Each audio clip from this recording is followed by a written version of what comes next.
हाँ जी, वेलकम है आपका क्रिएशन नर्सिंग क्लासेस में। तो आज के सेशन में हम डिस्कस करेंगे रेस्पिरेटरी सिस्टम के बारे में। तो चलिए स्टार्ट करते हैं। तो रेस्पिरेटरी सिस्टम यानी कि वह सिस्टम जिसके द्वारा अपनी बॉडी के अंदर O2 और CO2 का एक्सचेंज होता है। O2 यानी कि ऑक्सीजन और CO2 का एक्सचेंज होता है, वो कहलाता है रेस्पिरेटरी सिस्टम। तो रेस्पिरेटरी सिस्टम से पहले देखें कि रेस्पिरेशन क्या है। तो रेस्पिरेशन यानी कि एयर को अंदर लेना और शरीर से बाहर निकालना क्या कहलाता है? रेस्पिरेशन कहलाता है। तो O2 और CO2 क्यों होता है इसका एक्सचेंज? तो जैसे कि अपने जो बॉडी है इसे काम करने के लिए एनर्जी चाहिए। कोई भी फंक्शन अगर हमारी बॉडी कर रही है, चाहे वो इंटरनल ऑर्गन वर्क कर रहे हैं या फिर हम फिजिकली बाहर से कोई भी वर्क कर रहे हैं, तो हमें चाहिए एनर्जी। जो एनर्जी है वो हमें किससे मिलेगी? एनर्जी मिलती है हमें जो हम फूड ले रहे हैं उससे, लेकिन फूड से डायरेक्ट नहीं मिलती। फूड के अंदर कुछ केमिकल रिएक्शंस होती हैं। जब बॉडी के अंदर वो फूड जाएगा, हम खाएंगे, तो उसके अंदर कुछ केमिकल रिएक्शंस होंगी। उन रिएक्शंस के द्वारा जो न्यूट्रिएंट्स हमें चाहिए वो हमारी बॉडी के अंदर एब्जॉर्ब हो जाएंगे और जो बच गया उसका क्या होगा? बाहर एक्सक्रीशन हो जाएगा। तो जब ये केमिकल रिएक्शंस चलती हैं तब क्या होता है? एनर्जी निकलती है।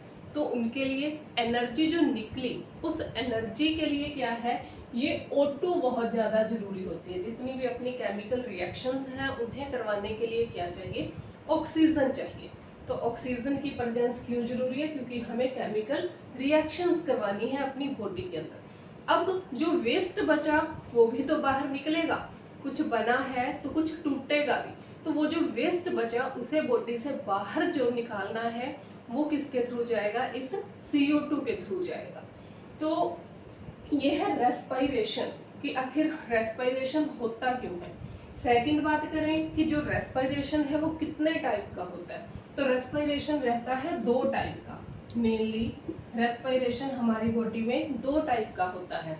एक होता है एक्सटर्नल और दूसरा होता है इंटरनल रेस्पिरेशन। एक्सटर्नल रेस्पिरेशन मतलब बाहर। तो कहाँ बाहर?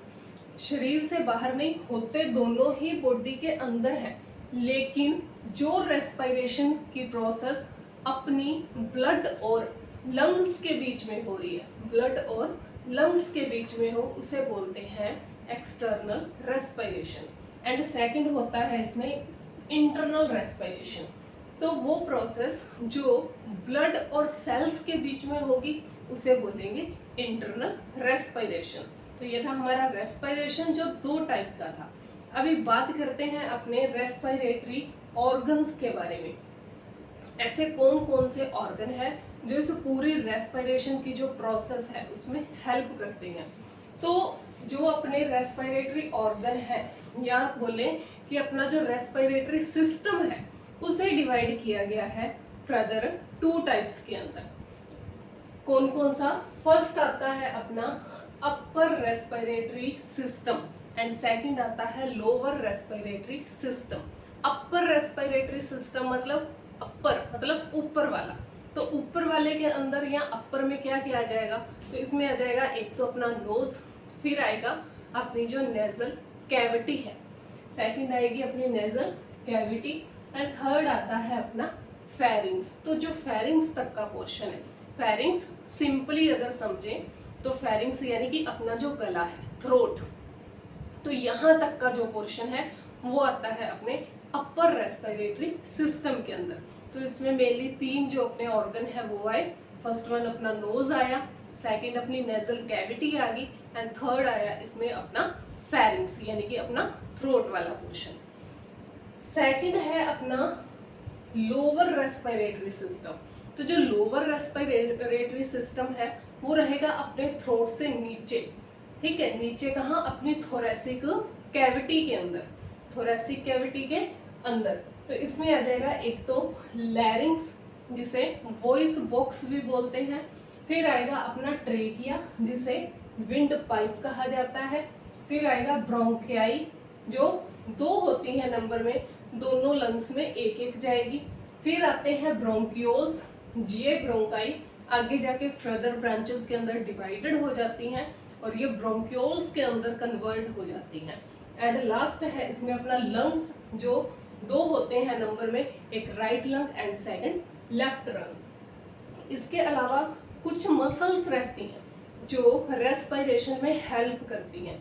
तो मसल्स जो है अपनी, या जिन्हें ब्रीथिंग की अपने मसल्स बोल देते हैं, वो है 2 टाइप की। एक है अपना डायफ्राम। डायफ्राम क्या है? मसल है जो कहाँ रहेगी, जो अपनी थोरेसिक कैविटी है उसके नीचे पाई जाती है।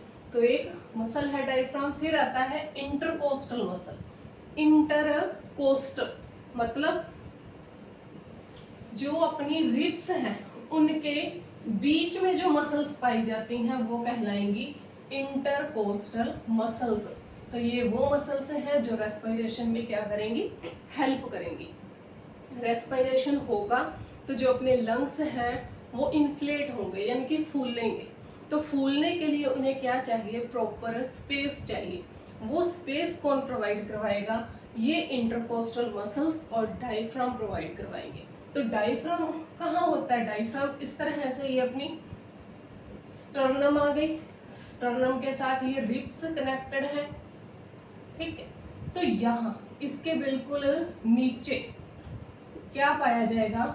ये होता है डायफ्राम, जो अपनी स्टर्नम या यहाँ से नीचे से रिब्स आ रही हैं अपनी ये सारी, तो यहाँ क्या पाया जाता है? डायफ्राम पाया जाता है, जो कि एक मसल होती है जो अपनी थोरेसिक कैविटी और नीचे रही अपनी एब्डोमिनल कैविटी, इन दोनों कैविटीज को डिवाइड करने का काम करती है। और सेकंड है अपना इंटरकोस्टल मसल्स। इंटरकोस्टल मसल्स यानी कि रिब्स, ये 2 रिब्स हैं, इनके बीच में ये स्पेस पाया जाता है। इस स्पेस को क्या बोलेंगे? इंटरकोस्टल स्पेस कहा जाता है।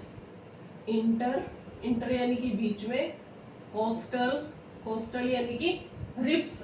तो रिब्स के बीच का जो स्पेस है, अब वो कवरेज रहता है एक कार्टिलेज या मसल्स के द्वारा। उस मसल्स को बोलते हैं इंटरकोस्टल मसल्स। तो 2 मसल्स हैं जो रेस्पिरेशन में क्या करती हैं? हेल्प करती हैं। तो दोबारा देखें तो जो रेस्पिरेटरी सिस्टम है उसे 2 टाइप में डिवाइड किया गया है, upper respiratory system and lower respiratory system. जो अपर रेस्पिरेटरी सिस्टम है उसमें आता है नोज, नेजल कैविटी एंड अपना फेरिंक्स। तो जो फेरिंक्स है उसे भी फर्दर 3 टाइप्स के अंदर डिवाइड किया गया। फेरिंक्स को 3 टाइप में डिवाइड किया गया है। फर्स्ट आता है नेजोफेरिंक्स।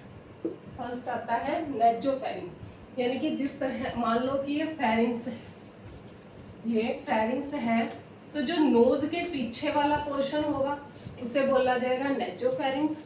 जो अपना माउथ है इसके पीछे वाला जो पोर्शन है उसे बोला जाएगा ओरोफेरिंक्स। ओरो मतलब ओरल कैविटी के पीछे जो फेरिंक्स है उस पोर्शन को बोलेंगे ओरोफेरिंक्स। एंड लैरिंग्स के पीछे जो फेरिंक्स का पोर्शन पाया जाएगा उसे बोला जाएगा लैरिंजोफेरिंक्स। तो ये थे अपर रेस्पिरेटरी। लोअर के अंदर आया अपना लैरिंग्स, उसके बाद अपना ट्रेकिया, उसके बाद अपनी ब्रोंकाई आई जो नंबर में 2 होती हैं, फिर आए अपनी ब्रोंक्यूल्स एंड लास्ट में अपने लंग्स। और जो एसोसिएटेड मसल्स हैं या हेल्प करती हैं वो होती हैं 2, एक तो डायफ्राम एंड सेकंड होती है इंटरकोस्टल मसल। तो ये था हमारा आज का कंटेंट, रेस्पिरेटरी सिस्टम के ऑर्गन्स। उम्मीद है आपको हमारा आज का कंटेंट बहुत ही ज़्यादा हेल्पफुल रहा होगा। Thank you so much.